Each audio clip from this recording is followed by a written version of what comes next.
Joyner has been a member of the CUNY Public Safety Department for the past 21 years, and of which have been with our school, CUNY SBH.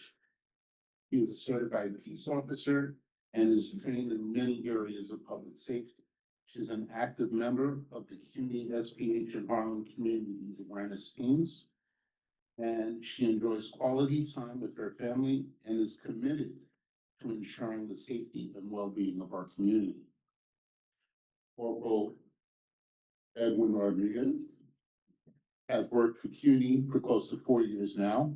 He began his public safety career at Hunter College, and in November, he will complete 20 years at CUNY. Corporal Rodriguez is a former EMT and is currently a general topics instructor for security for the New York State Division of Criminal Justice Services. He also enjoys family time and has 2 grandchildren. We have Specialist Dawn L Murrain, another member of our CUNY SBH family. She is a former U.S.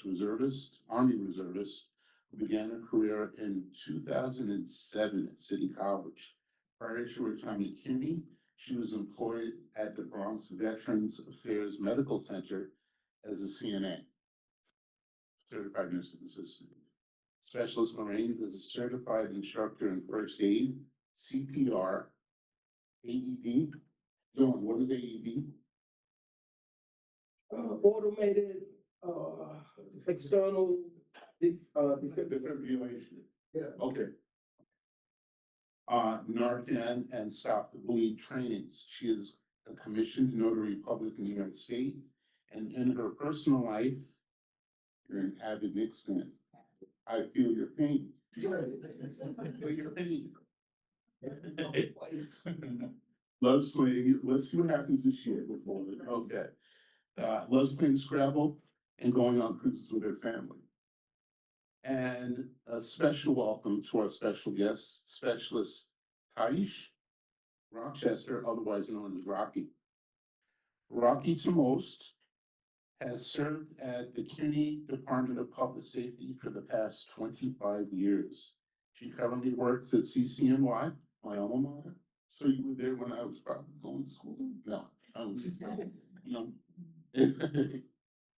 she leads investigations, collaborating with external law enforcement agencies and working closely with student affairs and many other stakeholders to ensure the safety and well-being of the CUNY community. Specialist Rochester is also the Community Affairs Liaison and is deeply committed to bridging the gap between law enforcement and the community, fostering trust, transparency, and proactive engagement. Her passion lies in empowering individuals with the knowledge and tools to stay safe, prepared, and resilient in the face of emergencies. And a special thank you for being here during the last week of your employment with CUNY as she is retiring. This week, so we're going to continue what's your last final day with CUNY to be, okay? So who speaks first? Corporal Rodriguez is up. Hope you enjoy the presentation. Thank you. Hey, what?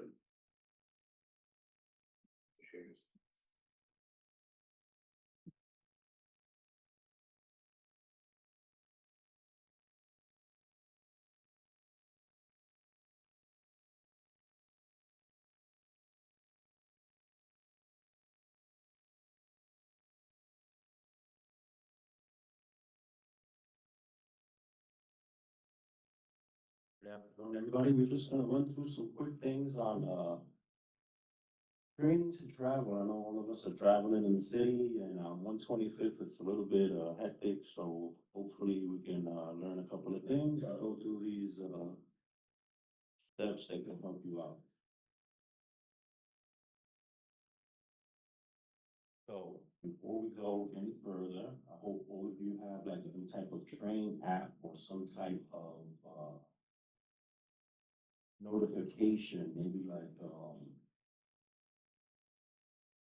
like,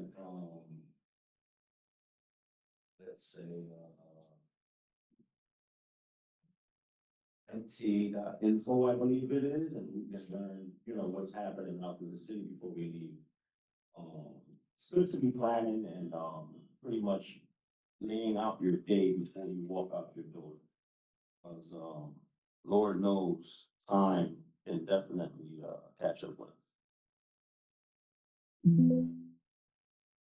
So when you walk into the subway, please take a well-lit area. Um, as you can see, increased visibility, is not always a factor in certain blocks, but with our two, slides here, um, we can see one is very poor and one is very lit, and I'd like you to continue to take the one that's very lit, because, sometimes when we're walking the streets, little alcoves and, areas like nooks and crannies would be very hard to miss somebody trying to do something to. So, it avoids ambush and poorly lit alcoves. I'd like you to always walk with confidence, please, because that's the most important thing. If we're walking by and, somebody happens to notice us, feeling, do I know where I'm at? You know, you kind of get this thing where it's like, hey, I wonder what they're up to. Let me go find them, and then that's, you know, if you can travel in pairs, please do. That's your safest bet. Um, and again, like I said, always walk with confidence. Believe me, if you walk with confidence, you can avoid a whole lot. At the station, use active entrances. If we look at our picture here, the 125th Uptown and the Bronx, 2 and 3 there, you can see that it says agent across the street. That means that this particular station that you're gonna go on there's no agent there.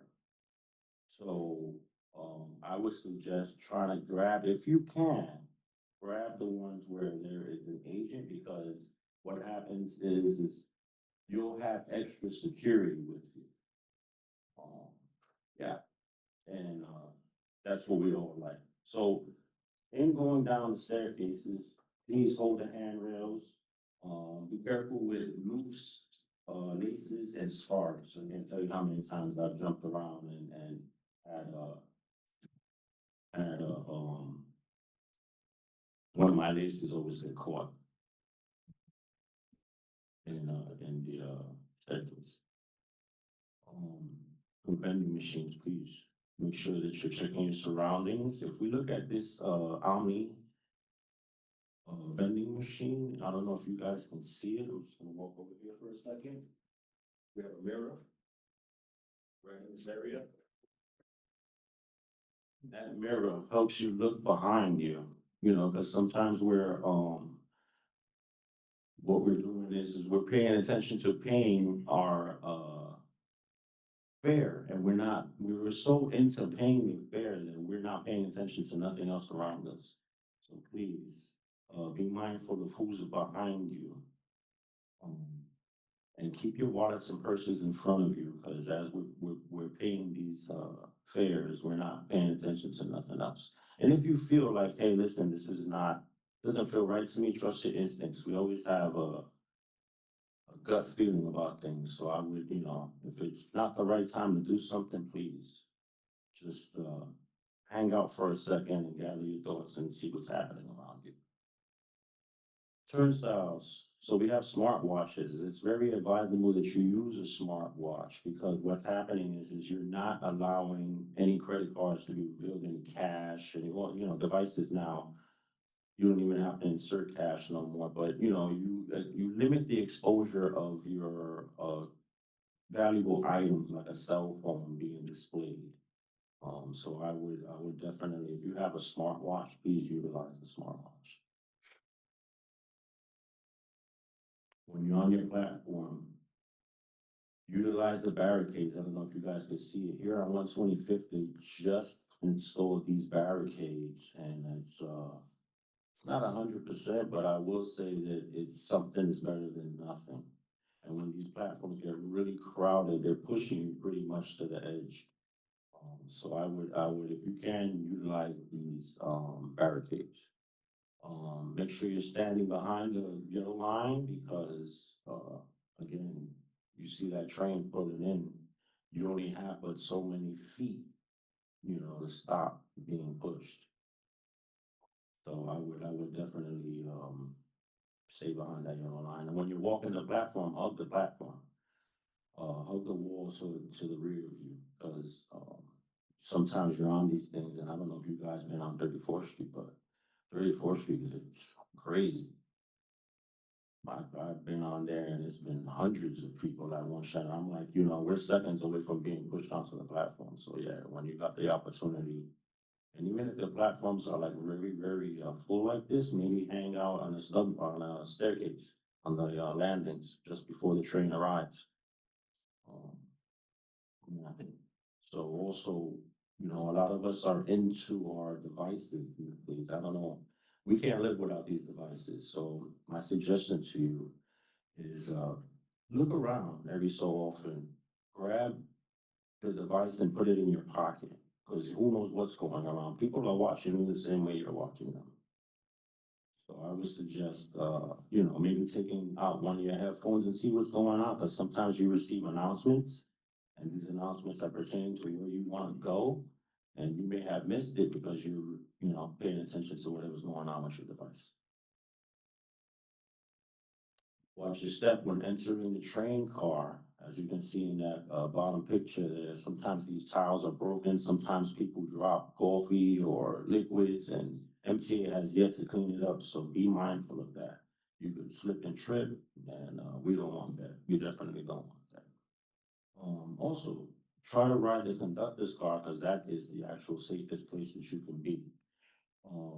They're noticing you, they know when you get on, they know when you get off, and there's help buttons, and they can actually, when you're in these, subway tunnels, they can, request police assistance at the, next train station if that's what you need.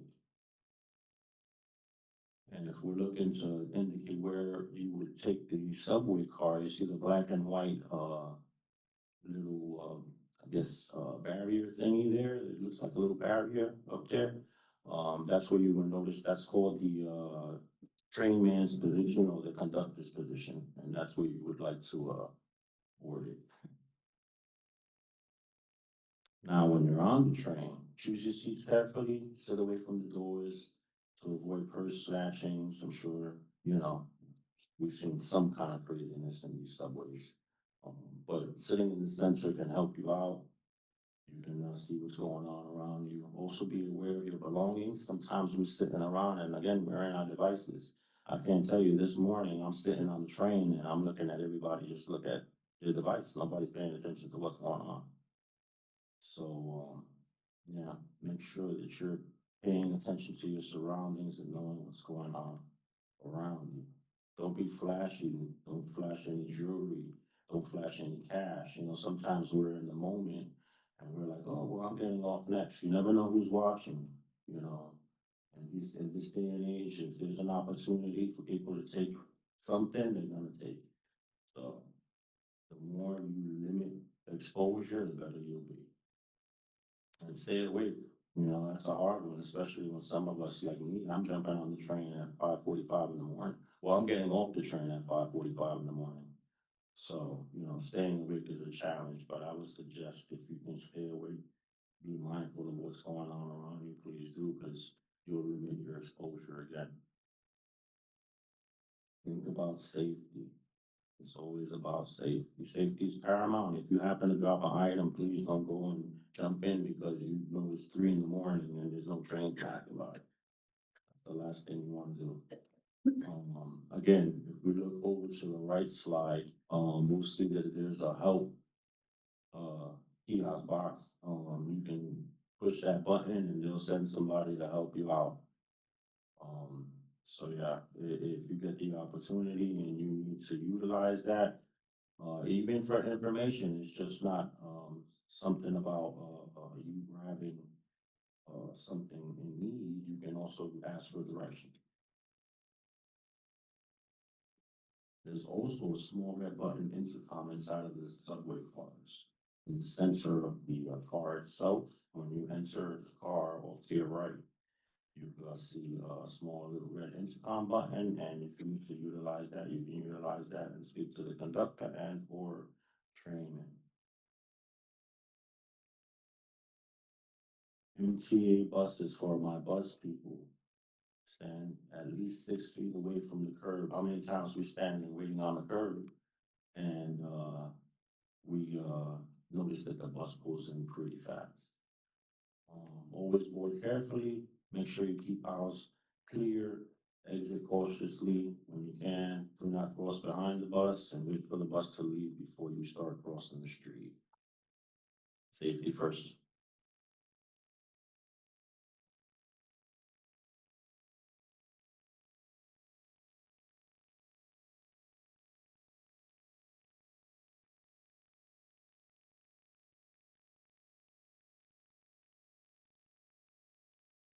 Up next will be Specialist Murrain. Yeah.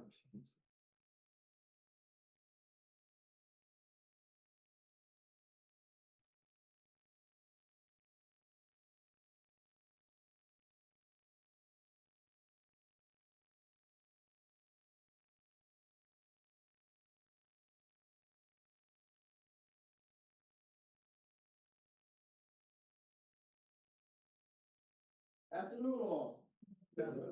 I am Specialist Dawn L Murrain. Any of y'all sleeping, running around back and forth on the 6th floor. I do the IDs, I do the keys. Also part of my duties here at SPH is as an instructor. I teach CPR, AED, first aid, Narcan, and recently Stop the Bleed. Stop the Bleed is a new training. It's incentive. It's a campaign initiated by the United States Department of Defense. The Stop the Bleed campaign began as a joint effort led by the White House National Safety Council. Its goal is to teach the public how to control bleeding in emergencies, empowering them to save lives. Military medical advances during the Afghanistan and Iraqi war efforts made clear that quickly stopping blood loss saved lives. The campaign showed that outcome emergencies, bystanders can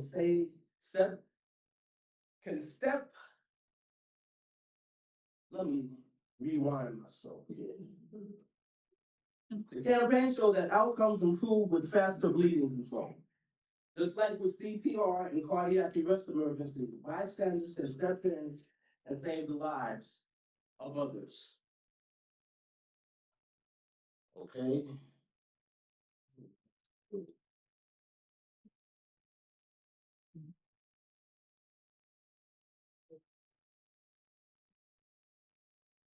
Okay.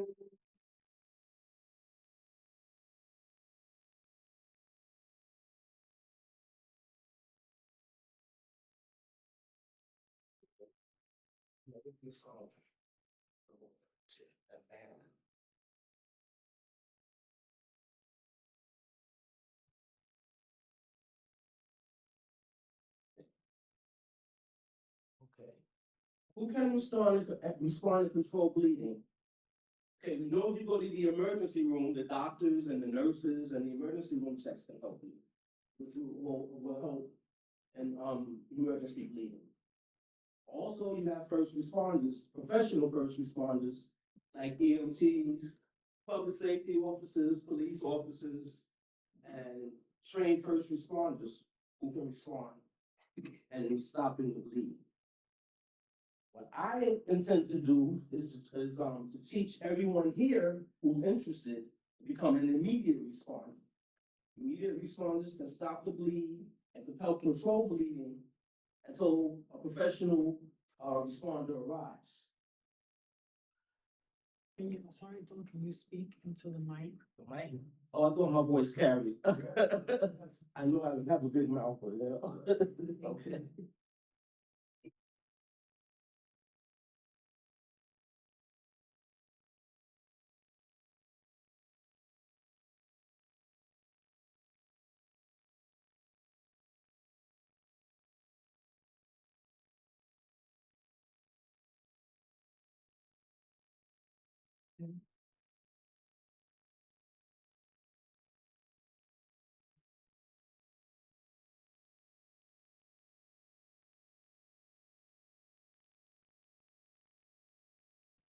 Injuries can occur due to various reasons, including accidents, intentional harm, and it can happen in different places, at work, at home, outside in the park, at school, anywhere. It is crucial that as many people as possible recover from their injuries when they experience trauma. Uncontrolled bleeding is the leading cause of preventable death from trauma. The more people who know how to control bleeding in an injured person, the better the chances of that person surviving. You can help save a life by learning how to stop bleeding if someone, including yourself, is injured.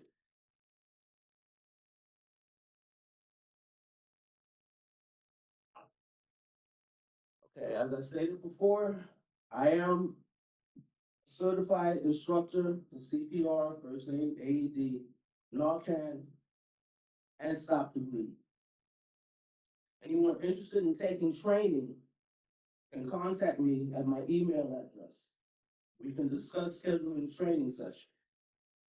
At the current time, CPR, AED, and first aid is on hold. We have to make arrangements to get the financial resources that we need in order to order supplies for CPR, AED, and first aid. However, stop the bleed, I can do for free. So if you contact me, and we can set up a schedule, I can schedule classes, sessions for your staff or yourself. I'll even do, if you want to bring your family members in, I'll teach them. Because anybody can do stop the bleed. Anybody can control bleeding. Just contact me at my email address and we'll set up a session. Okay? How long will it last? The session for stop the bleed is no more than an hour. Okay, and I can certify you, I'll give you a certificate. You'll be able to go and help somebody stop the bleeding. Excellent. Okay, any questions? Okay, thank you for your attention.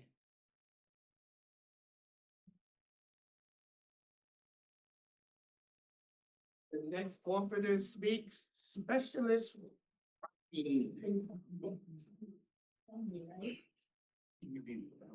Also needs it's painful. So we need to. So. Yeah, it should be good. Hello? Yes. Purchase the bonus. Standing at the podium is gonna drive me crazy. So, good morning, everyone. I'm Specialist Rochester. Everyone calls me Rocky, and this is Sergeant Valdez. Good morning, everyone. I'm Sergeant Valdez. So, as they mentioned, I do community affairs and investigations. I can say that I've been at City College for 7 years in this role, and it's been the most heartfelt time of my career because I love being out in the community, speaking in the community, especially to the Harlem community because I'm from the community. So it feels good to be out speaking about safety and bridging the gap between law enforcement and our community. So I like to make this conversational. I don't like to just stand up in front of a room and just talk to people. I like people to talk to me back.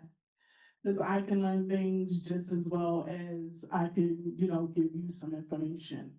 So when we talk about community affairs and what's important about it, what do we think of and what comes to mind? Not all answer at once. Safety. Yes. Trust. What else? Communication. Communication. That's big right there, right? Us, law enforcement communicating with the public. I say put those wrapped into one makes my job a lot easier. But when I'm out or we're out here engaging in the community, it makes people comfortable coming to us, which we want. It makes people feel safe.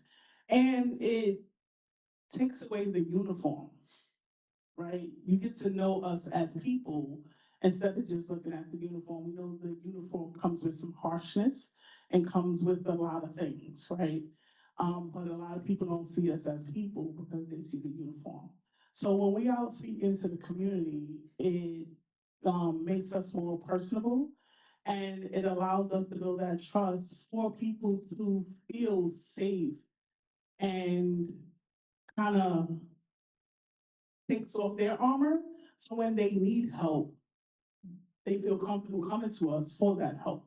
So that's a big part of what I like to do out here, speaking into the high schools. We go into high schools, we go into the schools. We get a lot of people reaching out to us to come speak, and we're always willing. So I thank you, Lieutenant Joyner, for asking me to come. You know, I'll do anything for you. So when we talk about safety, at City College, we not only respond to our community, we are open campus. So we respond to the outer community as well. So that comes with a lot. We see a lot. We see a lot more than normal campuses because of that particular reason. So when Corporal was talking about the train stations and being aware of your surroundings and just being aware, period, is a very big part of it. So we have a lot of phone snatching, robberies. Phone snatching, those new expensive Apple headphones. Yes. The big headphones, we deal with a lot of that. And it's not always our college community that's reporting this to us, because we two precincts cover our campus. I know the 2-8 cover yours, but we have the 2-6 and the 3-0 because we're such a large campus. So anything that we hear in radio transmission around the campus, we respond to see if it's community affiliated. Because it can be, just because it's down the block, we're community campus. So it could be easily somebody from our community that is now a victim. So we respond to those locations. So it's not only our community, City College community, it's the outer community as well that's experiencing this. We have 2 high schools. We have math and science, and we have Randolph. Sometimes those kids are commuting through our campus, and a lot of times phone snatching, especially from the kids, because everyone's head is in their phone. I am a victim of it as well, because I do it. I have to catch myself. Pick up your head, right? Because we're so busy texting and everything is on the phone, like the corporal said. We have to be very aware, because a lot of times we'll get to the incident, we'll ask the person, what does this person look like? And what do you think they tell us? Exactly. They say, I don't know, and then yell at us because we can't help them. We can't do anything if we don't have a description, right? If we don't have something to go off of to even try to help you. So by the time you look, we just put a ball out about 2 months ago. It was 2 males on a scooter dressed in black, face masks. It's like the ultimate Halloween costume, right? That's always the description. But okay, so was it a license plates on the motorbike? What color was the bike? I don't know. It's like, okay, and then we're getting screamed at because we can't help you, right?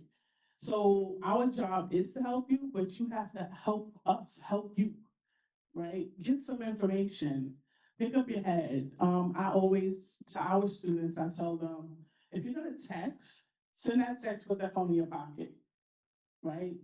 Move to the side, text. Don't be at the corner texting. For one, you're not paying attention to cars. 2, you're not paying attention to people coming and going that's passing you. And you always want to think about, what about if you get home and you see on the news that something happened to somebody? You're like, oh, I think I've seen that person. But the person that did something to you was right next to you. Did something to them that was right next to you. And you can't even help because you wasn't paying attention, right? So it's not even helping yourself. Pay attention so you could potentially help someone else as well. Be aware of your surroundings for the people who are not aware of their surroundings, or for the people who are not able to defend themselves as you may be able to defend yourself. You may have a minor, you may have an elderly person, a person with disabilities that's standing right next to you, right? Those are vulnerable people that if you're paying attention to your surroundings, yes, you may not want to put yourself in harm's way, but you can alert them, that something's happening, or, I think somebody's watching you because you was paying attention. Lieutenant Joyner had mentioned to me about code words. I do the same thing. So with my friends and family, when we go out, we have code words to each other that if something happens, I might not can explain to you what's going on, but if you hear this code word, me and my wife have both our parents are deceased on both sides. So we know if someone says, call your mother, or your mother called, or I just spoke to your mother, it's like, okay, something's going on. I can't tell you what it is, but it makes you pay attention to what's going on because I may have picked up something that you didn't, or vice versa, right? Talk about escape plans, right? When if something happens with your family beforehand, because as we know, this not only happening on campus, it's not always happening to and from work. Sometimes you could be out with your family in the movies, in the mall, or these things. If y'all get separated, do your family even know where to meet you at? A meeting place, if y'all get separated, right? So I'm talking, having these conversations way before something happens, because in the midst of something happens, everybody panics and everybody gets hurt, and everybody's so focused on which is understandable, but because you didn't plan, it's hard for you now to think through the actual situation a little easier. It's never going to be totally easy. But if you plan a little, you can say, okay, I already have a conversation with my child that may be old enough, the toddlers, you can't have these conversations with, but kids that's old enough, if something goes down in this mall, they know to meet me at X, Y, and Z if we get separated. Because what about if they get separated and they lose their phones? What about if they get separated and you lose your phone? Nobody can contact each other, right? Corporals of my smartwatches, use them to your advantage. You could send text messages, you could call, you could do all types of things with smartwatches if, for whatever reason, you lose your phone. And most smartwatches already have a landline to it that we forget about. Because I look at my bill, I'll be like, what's this other number that I'm paying for? And it's my watch. I thought, oh yeah, my phone do have a number. That's because if you don't have your phone with you, you can make calls from your watch. You can call somebody from your watch. You can text somebody from your watch. So put those close people on your favorites. So they're the first people that pop up. Do we ever think about, in case of emergency, do you know anybody's number by heart? You know, it's like, yes. This is another thing. Have numbers written down, right, on index cards, something like an ID, something small enough as an ID. Put in your wallet. I say laminated. Because what happens if it gets wet? What happens if something happens to you and emergency services have to go in your wallet or try to go in your phone? We can't get in your phone because your phone has a password. Something may have happened to you as far as passing out or something like that. And we need to contact emergency contact, right? We don't think about those things. We just think about the everyday, which I get. We get into the hustle and bustle of life, but you have to stop for a second and try to prepare for these moments that if something may happen. About if something happens in the train station and the train gets stuck in a tunnel, they have to even evacuate the train. You may drop your phone or something like that. Did everyone here know that you can text 911? Yeah. 911 and 311, you can text. If it's an emergency, you cannot speak, text. Yes. Have a few teams together that they respond to the 911 text and also the 311 text. So most of the 311 texts will be like, say, a parking, a noise complaint, and NYPD will respond to those 311 texts and respond to see what it's about. Is it a noise complaint or illegal park vehicle? And then that's what then they respond to. So each precinct, like the sergeant said, now have Q teams, and they're designated for quality of life, incidents or reports.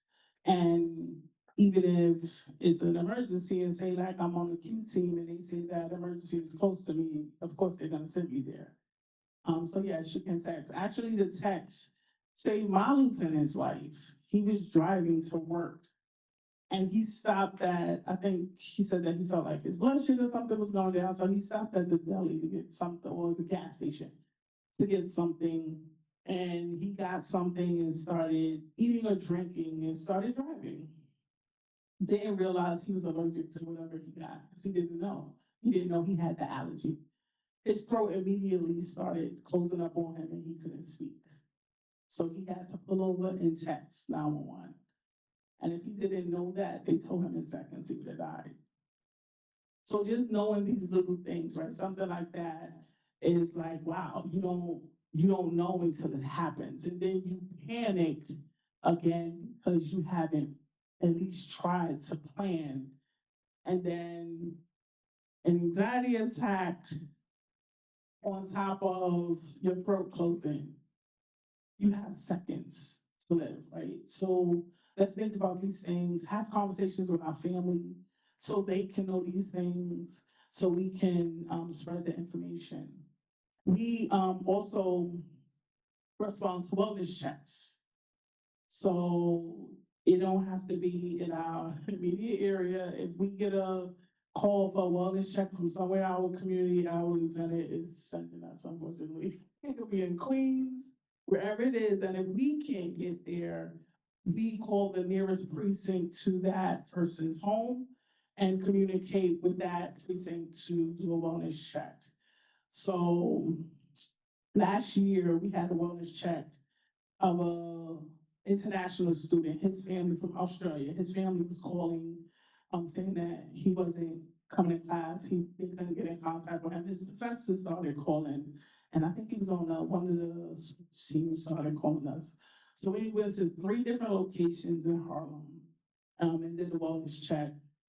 Me and my partner at the time, and unfortunately we got there, 27 years old, he OD'd. So these are real life things that we speak about. We come out into community and talk about array of things. Is it anything that you're concerned about, or that you have on your mind, or questions that you have that you can ask me, that I can assist you with? No questions? I want to ask you one. So we also, okay. Question, hi, so do you guys come out when the students do off-campus events? Yes, yes. Is it required or is it optional? So it's not required, and it's also depending on the campus and depending on their coverage. Because this is our main focus, is community affairs.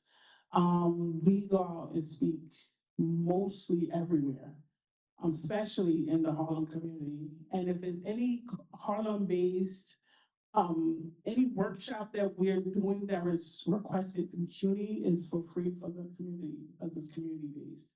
So we come out, we go to the churches in the area and do active shooter training.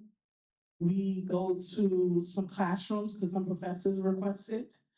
We even go to we go to nonprofit organization as well for boys and girls, centers, daycare, public schools, different precincts, and collaborate with all the other different precincts and speak about situational awareness, active shooter, CPR, stop the bleeding. Another, what's the Yes, I was telling Lieutenant, there's an organization right on, 126 I was thinking about 125th, 126 that you may not know about. We work with them very closely because we also in investigations and we deal with a lot of domestic violence incidents. So it's an organization called WARM. We All Really Matter. And it's right here in the We Works building. Nobody would really know about it because it's confidential. It's a off-site place where domestic violence victims can call and come and as a safe haven. So say for instance, Stephanie McGraw, me and her very, Stephanie, yes, McGraw, me and her very close. She comes out or responds to a lot of domestic violence incidents throughout the city, mostly Harlem, and she works very closely with NYPD. And in those situations, she will, no time, her 24 hours, she will bring victims to her location as a safe haven, or if they call and say they need to leave, she'll work with NYPD and or us to get them to the safe location and act as a liaison with ACS, if any type of kids have to be removed or retrieval of their kids, because sometimes kids had to be removed because of the situation. So ACS will meet the victim there and she would meet them. So we work with a lot of Harlem organizations. I was telling Lieutenant Joyner, she would be a great resource and also a great person to collaborate with for like toy drives. She has everything that a victim would need in case they had to Emergency sheltering, resource for food pantries and stuff like that. she has clothes, kids clothes, Pampers. So that's organization that you can definitely reach out to if you have anyone. I've worked with her very closely, even with unfortunately people on our force. I'll call her personally and she'll help them or people in our community. Yeah, so she does, that's a great organization right here in your block, that you can work and collaborate with to do different organizations. So we do that too. So we reach out to a lot of organizations, sometimes reach out to us to collaborate with them to do different things. Did I touch on everything? Okay. Yes, Wondering about, you mentioned the active shooter. yes. No, Active shooter? just touch base on that a little bit. I'm just thinking about where we're sitting right now. Yes, so I say pay attention to everywhere you go, entrances and exits. So when people request us to do an active shooter, we'll come a little early, we'll survey the area. So we can get familiar with your area a little bit. So now we can speak to you on what to do in case of an active shooter, or we would say an active killer, because it doesn't have to be a firearm. People use knives, people use bats, anything that you can use as a deadly weapon can be used. So we come out and speak about that and what you should do. Should you shelter in place? Should you try to leave the area? If it's safe for you to leave the area. So we would do a survey of how many floors do you have? 5 floors. We would do, cause Floors in the exit, yeah, we would, because I'm quite sure everybody works on a different floor. Right, so something that I tell somebody that for the 8th floor might not work the same for the 5th floor, right? So we do a survey of the area and tell you if you was in this location or if you was in that location, where would it be best? Say for instance, if we was in here right now and we hear gunshots, I wouldn't go out there because I don't know, especially if I think it's close. Right, because unless there's an exit right here that I can go out that door, I would close this door and barricade myself in. And when I say barricade, put as much tables and things up here and be ready to fight. Lock the door and barricade yourself in. the cell phone also, if some offices, some location have active, panic buttons in their office, so they could push for emergency, response, so they will get public safety. What other situation? The CUNY alert. It could be in a floor, you could alert other, if a active assailants come, CUNY alert will notify other CUNY members without in the community, meaning CUNY-wide, the 26 campuses will get that alert. If you're in the 6th floor, you would know that an 8th floor has active assailant and you could escape in a safe way. Yes. So we'll, if you ask us, we'll come. It won't be me, but we, we'll send somebody. We'll also, do alert instructors. So we are now actually, instructors to instruct law enforcement how to respond to active killer incidents. And we go around teaching that as well to law enforcement, officers, as well. It doesn't have to be, public safety. We work with NYPD. We actually work with SWAT for NYPD because if you come to our campus, you will get lost. So if they get a 911 call saying that there's an active shooter in our building, they would have to know how to get to that location. And this is why we stress the collaboration between law enforcement agencies, speaking and working with each other, because we know our buildings better than anybody. So, and not only that, our radio portable that's on the table there is equipped with NYPD, a 26 and a 30. So whenever we hear any crime or incident around campus, we respond to rule out that it's a college community affiliated person. So we always respond when we see the president of public safety there, we respond to make sure and to rule out that it's not a staff, faculty, or student. and we've had incidents where we had to respond to Randolph High School for active shooter incidents. So we also respond to active shooter incidents because we are armed officers and that school is on our campus. And because you have a weapon, you have to respond, no matter if you don't feel like it or not. And with everything that's going on around the world, the University of North Carolina with the fake assailants attack, that they have put out. You have to be prepared even if it's a fake alert that you get, or active or real alert. There was a lot of alert in Texas, South Carolina, I believe, that received one, and it just get further and further and closer to the place where we work at, whether it's a school or the corporate buildings that we work at. Manhattan, with the situation that happened with one of the NYPD members, and you see something, report it. Just don't let it go by. Report it to public safety 911. We say public safety as soon as possible because we the first responder here on campus or in the buildings. We always stress that also on our campus. When there's an emergency, of course, you're gonna call the first number you remember. But aside from critical incidents, I say call public safety. Why? Because we have your best interest at hand, and we have that one-on-one relationship that we're going to go a little bit above and beyond to make sure that you're good. Not that 911 doesn't, but understand they're here to do a job. They have 1,001 other goals. So they're gonna come, get it done, and they're gone, right? We're gonna come, respond, and we're going to work with you to see how we can assist you in any way or get you the resources or, that you may need. So we always stress, to call public safety first. If you can, if 911 is the only number you remember, call 911. You just need to get help, right? But if you can, call us. Well, and if there's no other questions, I think I'm done. And I hope I've touched on everything. Oh,